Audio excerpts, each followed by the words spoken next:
బెజవాడ కేంద్రంగా వైసీపీ కార్యకలాపాలు మొదలుపెట్టింది. ఇప్పటి వరకు రాష్ట్ర వ్యాప్తంగా వివిధ కార్యక్రమాలు నిర్వహించిన ప్రధాన ప్రతిపక్షం టీడీపీని టార్గెట్ చేసేందుకు బెజవాడను వేదిక చేసుకుంటోంది. భవిష్యత్ కార్యాచరణ కోసం ఇవాళ విస్తృత స్థాయి సమావేశం నిర్వహిస్తోంది.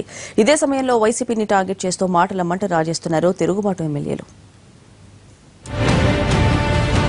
ప్రభుత్వంపై ఎలా ఒత్తిడి తేవాలి, భవిష్యత్ కార్యాచరణ ఏంటి, ఈ రెండు అంశాలే ప్రధాన అజెండాగా ఇవాళ బెజవాడలో కీలక సమావేశం నిర్వహిస్తోంది వైసీపీ. A1 కన్వెన్షన్ సెంటర్లో పార్టీ విస్తృత స్థాయి సమావేశం నిర్వహించనుంది. రాష్ట్ర విభజన తరువాత పార్టీ పరంగా మొదటిసారి ఇక్కడ ఈ స్థాయి కార్యక్రమం చేపడుతోంది ప్రధాన ప్రతిపక్షం. రాష్ట్ర వ్యాప్తంగా ఉన్న ముఖ్య కార్యకర్తలు, నేతలు 2000 మంది వరకు ఈ మీటింగ్కి హాజరు కానున్నారు.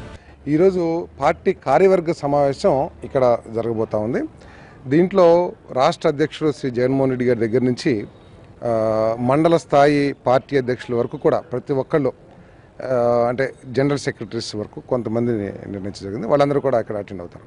ముఖ్యంగా దీని ఉద్దేశం ఏంటంటే పార్టీని సంస్థాగతంగా ఏ విధంగా బలోపేతం చేయాలి, తర్వాత ఈ 2 సంవత్సరాల్లో ప్రభుత్వం సాధించింది ఏమిటి, ప్రభుత్వ వైఫల్యాలు ఏమిటి, ప్రభుత్వం యొక్క అవినీతి కార్యక్రమాలు, మరి ప్రజలు వాళ్ళు ఇచ్చిన హామీల మూలంగా ఏ విధంగా మోసపోయింది, వీటన్నిటిని కూడా చర్చించబోతా ఉన్నాం. ఉదయం ముందుగా జగన్ అధ్యక్షతన పొలిటికల్ అఫైర్స్ కమిటీ సమావేశం కానుంది.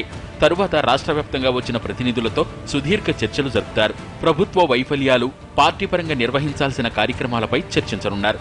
ఇకపై బెజవాడ కేంద్రంగా పార్టీ యాక్టివిటీ పెంచాలని ఫ్యాన్ పార్టీ భావిస్తోంది. అక్కడ ప్రభుత్వ వైఫల్యాలపై మరింత ఎక్కువ కార్యక్రమాలు నిర్వహించేందుకు సిద్ధమవుతోంది. 2 ఏళ్ల కాలంలో విజయవాడలో వైసీపీ సంస్థాగత మీటింగులు ఎప్పుడూ ఏర్పాటు చేయలేదు. ముఖ్యమంత్రి, యంత్రాంగం తరలివచ్చినా జగన్ ఇక్కడికి షిఫ్ట్ అవ్వడం లేదనే విమర్శ ఉంది. దానికి చెక్ పెట్టేందుకే అధిష్టానం ఈ నిర్ణయం తీసుకుంది. ఇదే సమయంలో జగన్ మీద విమర్శలకు మరింత పదును పెట్టారు పార్టీ మారిన ఎమ్మెల్యేలు. ఈ 2 ఏళ్లలో ఏనాడు ఆయన ప్రతిపక్ష నేతగా వ్యవహరించలేదని దుమ్మెత్తిపోశారు. ఈ మేరకు జగన్కు భూమా నాగిరెడ్డి, జ్యోతుల నెహ్రూ, డేవిడ్ రాజు బహిరంగ లేఖ రాశారు. ప్రజల అభిప్రాయానికి విలువ ఇవ్వటం లేదని ధ్వజమెత్తారు.